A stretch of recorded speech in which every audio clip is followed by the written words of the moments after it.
செத்தலும் பெருஞ்சீரகம் போட்டு இப்போ இடி சம்பலுக்கு ரெடி பண்ண போகிறோம். முதல் இடியில இடிச்சிடுவோம்.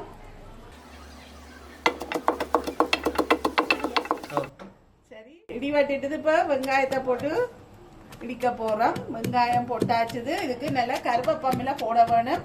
பாருங்க, மரத்தில் கருவேப்பமில வீட்லேயே மரம் நிற்கிது. நல்ல கருவேப்பமில இருக்குது. இதுலேயே நாங்கள் ஆஞ்சு போட போகிறோம். ஆஞ்சு கழுவிட்டு போட வேணும். இப்போ வெங்காயம் நல்லா அடிச்சாச்சுது. கருவேப்பிலை சேர்த்தாச்சுது. கருவேப்பிலை அடிச்சுட்டு இதில் நாங்கள் தேங்காய் பூவை சேர்த்து இடிச்செடுக்க போகிறோம். தேங்காய் பூ சேர்த்தாச்சுது. இனிமே எல்லாம் சேர்ற மாதிரி இடிச்செடுத்தா சம்பல் ரெடி. இடி சம்பல் சூப்பரான இடி சம்பல் தயாராயிட்டுது.